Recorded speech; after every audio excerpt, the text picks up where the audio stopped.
Hey everybody, it's Matt from You and Your Horror Movies, and welcome to day 19 of my 31 Days of Horror. Today I'm bringing you for day 19 is a 2019 film put up by Universal Studios. It's weird. You would think this movie would not work for what it's about, but it does. It's very odd, but I found it very, very entertaining. The movie I'm going to be talking about is called Countdown. Countdown's about a killer app. So pretty much with Countdown, you have this nurse, Quinn. She is just past nursing boards and everything.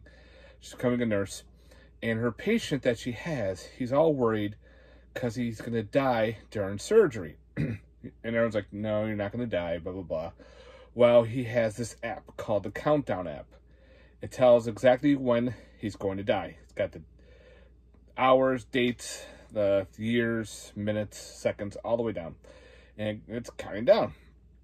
And he's like, I'm worried because in the beginning of the film, we see him with his girlfriend. They're at a party.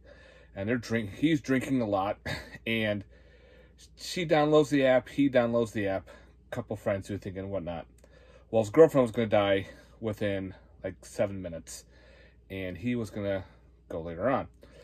But they figured it's just an app. It's one of those stupid apps that you would download just for shits and giggles.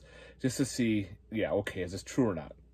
Well, he's driving drunk and she doesn't want to get in the car. She decides to opt out and she decides to walk home. When she does, she gets a notification on her cell phone. This is the girlfriend we're talking about here. She's saying, you know, you voided your contract and you're going to die. She didn't think much about it at first, but she started getting a little paranoid, especially walking home. And of course, the phone starts making weird noises, and she starts seeing things. Gets home, you know, thinks it's all safe. Well, something supernatural pretty much kills her. Picks her up in the air, you don't see much, and all of a sudden drops her, and her head lands on like the side of the tub, and broken neck. Well, at the same time, he gets into an accident where he was drunk driving, falls off into a cliff, and a tree trunk impales the car seat where she was supposed to sit. So she was supposed to die in that one spot, but she opted out to go a different way, which voided this contract of the cell phone, of this app. So anyway, we're back to Quinn. Quinn's like, yeah, okay, so they're all talking about this app. Her bunch of her nursing friends decide, let's download it. Even the doctor's like, yeah, okay. So they all download it, and they're all goofing around. And she gets a notification that she's going to die in 3 days. At first, she's like, yeah, okay, whatever.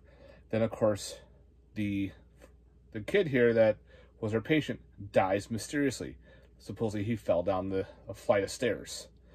And, of course, she gets the phone and everything and says that this is impossible, blah, blah, blah. And she sees his phone, all zeros, counting down to the last second, so she thinks maybe there's something wrong. All of a sudden now she starts seeing things. She starts seeing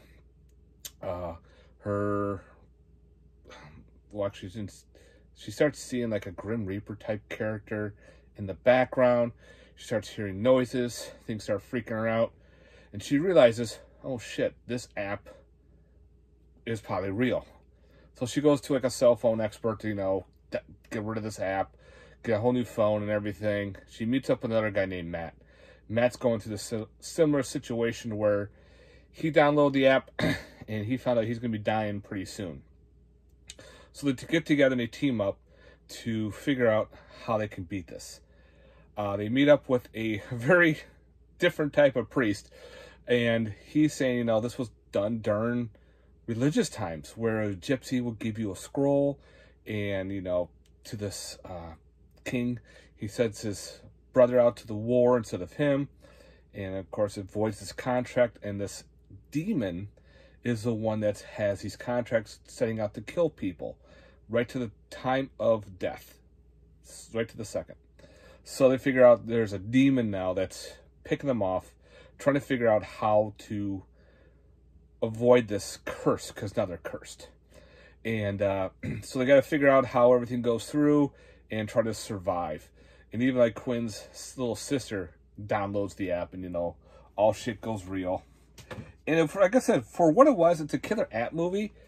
I didn't mind it. I remember when this first came out, it did not get a lot of buzz. I think it was in the theater for like not long, and kind of went right direct to video afterwards. And it was like one of the ones like, all right, maybe I'll give this a shot because we're in this time span now with cell phones and everything. Why not add a killer app to the mix? And for what it actually was entertaining. I actually liked it.